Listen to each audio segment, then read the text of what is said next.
রাইতে একবারই গোস্ত আর সাদা ভাত নিয়ে মা আর মাইয়ারে দিয়াবে। রাইতে কেন মানতো সাহেব, এখনই লয়ে যাই। ভোগ বাড়তে দে, ভোগা মানুষ এক মুঠ ভাতের লেগা নিজের সন্তান রবেইছা দেয়। একটু পানি খেয়ে নি। চাচি ঘরে আছে? হাইতাছি বাবা। খাওন।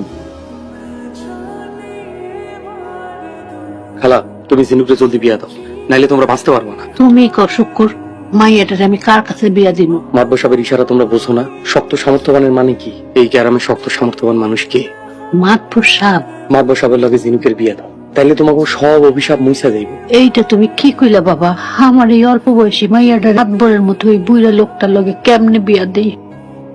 পুরুষ মানুষের সামর্থ্য আর অর্থ থাকলে বয়স নিয়ে কথা কইতে নাই। তাছাড়া মাতব সাহেবের বউ নাই, পোলা মায়া থাকে বিদেশে। আমার মন টাকতাছে না। প্রত্যেকদিন তো তোমাকে লাগে খাওন লয়ে যেতে পারো। তোমার তো বিয়ার বয়স হইছে, তুমি করো না আমার মাইয়াটারে বিয়া। বিশ্বাস করো বাবা, আমার মাইয়া কোনো পাপ করে নাই।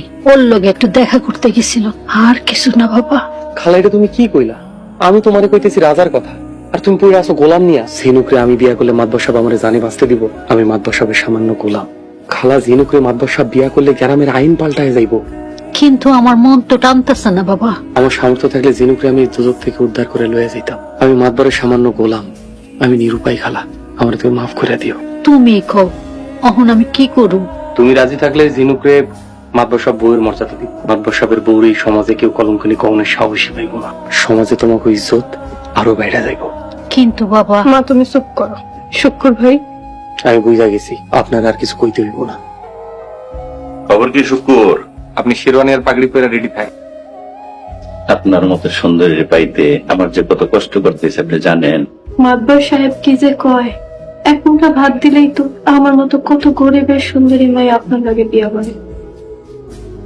আজকে মাতব সাহেবের বিয়া, তুই আজ তো চুপ করে থাকবি, কথা কবি না।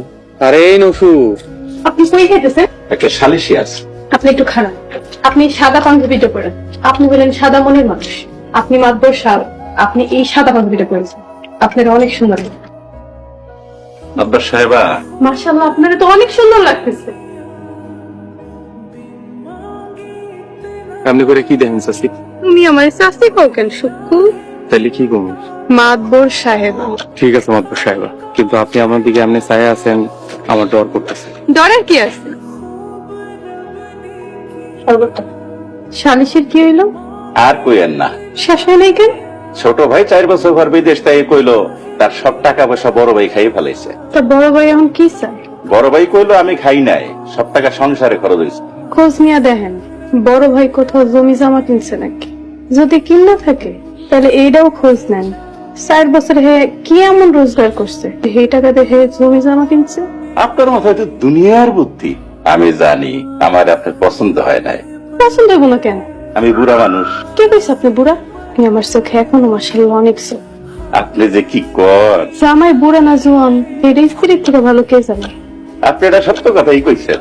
আমার চোখে আপনি সব থেকে সুন্দর আর জোয়ান না। বাবা স্বামী তো চাষিরা সালাম করবা না? চাচির সালাম করো। বাইসা থাকো বাবা স্বামী তো। বাবা শান্ত, তোমার বিয়েতে যাইতে পারি নাই তাই খবর পাঠাইলাম। তোমার বউ দেখি নাই তো, আর বৌমা ওই দিন আমারও বিয়ে ছিল। আমরা তাহলে যাই। কাছে আবো নয়া বলে মাতবর বাড়িতে আইসো, না খেয়ে যাইতে দিমু, খাইয়া তারপরে যাইবা। ঠিক আছে, অন্যদিন খাবো না। মিয়া বাড়ির পোলা হইয়া 2টা দিন ধরে রাখতে পারলি না? সাহায্য লাগলে আমারই কইতি। আরে আমি আছি কি কামে? কি ভাবছিস পার পেয়ে যাবি? আমার মায়ের বাপ এখনো বেঁচে আছে। আমার মায়া কি তব গ্রামের গরিব মায়ের সন্তান? যা খুশি কইরা পার পেয়ে যাবি। কোন দাস চাইতেছে তোর? আমি সেটটা ছোট হয়ে গেছে না? শুকুর, জি মাতব সাহেব। মাতবর সাহেবের লেগে বড় একটা চেয়ারের ব্যবস্থা কর। আমার চেয়ারটার মতো বড় চেয়ার হইতে হইব। আমি আজকে একটা নতুন চেয়ারের ব্যবস্থা করতেছি। আপনার লেগে বড় একটা চেয়ার আনবার দিচ্ছি। মা তুমি আইছো? রহিমা, কেমন আছো? উনি এখন আপনার শাশুড়ি হয়। আম্মাজান ভালো আছেন? শাশুড়িরে সালাম করতে হয়। আসসালামু আলাইকুম আম্মাজান। ঘরে যান, আপনি আম্মাজানের ঘরে নিয়ে যান।